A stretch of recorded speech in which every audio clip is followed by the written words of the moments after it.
pemerintah dalam mengatasi masalah UMKM di tengah pandemi COVID-19. Pertama, yaitu mendorong 98% pelaku usaha mikro dan ultra mikro untuk masuk ke dalam kelompok miskin baru. Menteri Koperasi dan Usaha Kecil dan Menengah UMKM mendorong agar 98% pelaku usaha mikro dan ultra mikro masuk ke kelompok miskin baru agar bisa mendapatkan bantuan sosial atau bansos. Saat ini kelompok itu baru mendapatkan bantuan berupa penundaan pembayaran angsuran kredit dan subsidi bunga.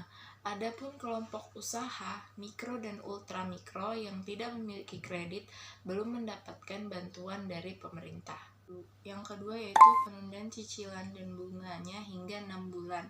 Pemerintah juga mensubsidi bunga cicilan sebesar 6% dan subsidi pajak. Artinya mereka membayar 0%, lalu kami juga menawarkan pinjaman baru yang lebih lunak dengan bunga 3%. Saat itu penyerapan program itu sudah mencapai 52,77%, memang agak rendah. Saya kira yang saat ini sudah otomatis jalan pasti program restruksi hutang, namun program pinjaman modal masih rendah, sebab sebagian usaha sedang sepi, sehingga pelaku UMKM agak khawatir untuk menanggung beban bunga, termasuk penyalur bank juga akan berhati-hati kalau situasi pandemi seperti ini. Saat permintaan turun, maka kalau pelaku usaha ditawarkan pinjaman sekecil apapun bunganya, pasti resiko NPL-nya tinggi. Yang ketiga yaitu pembiayaan UMKM dan koperasi melalui kredit usaha rakyat atau KUR.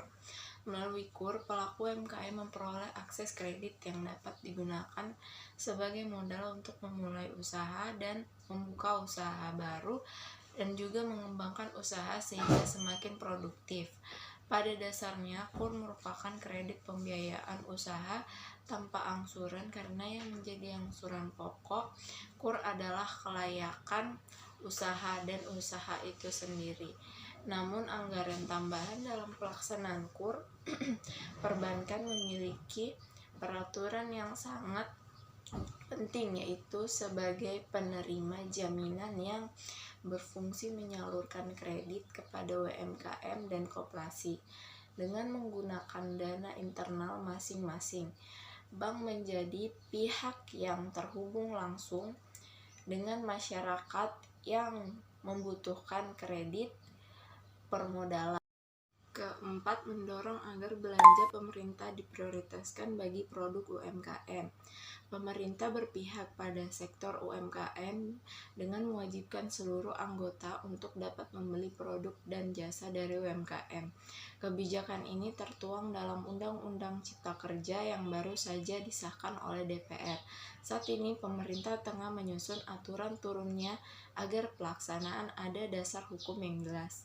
Dukungan pemerintah terhadap sektor UMKM juga dituangkan dalam komitmennya untuk mendorong BUMN belanja barang atau jasa milik UMKM. Hal ini terwujud atas sinergi antara Kementerian Koperasi dan UMKM bersama Kementerian BUMN. Beberapa waktu lalu, Menteri BUMN Erick Thohir menegaskan akan memerintahkan seluruh BUMN agar mengutamakan produk UMKM ketika belanja modal. Yang kelima, UMKM harus berinovasi dan beradaptasi dengan market baru. Untuk cepat beradaptasi, pelaku UMKM harus pandai dalam melihat potensi market saat ini, seperti yang dilakukan Kemenparekraf dalam mendorong produk kreatif melalui gerakan masker kain. Kemenparekraf atau Baparekraf juga meluncurkan program beli kreatif lokal untuk mendukung gerakan Bangga Buatan Indonesia, di mana programnya adalah membantu UMKM dari offline menjadi go online. Selain itu, Kemenparekraf juga memberikan bantuan berupa pelatihan untuk melakukan promosi secara online yang pastinya berbeda dari cara promosi secara offline. Sekian penjelasan materi dari saya mengenai kebijakan pemerintah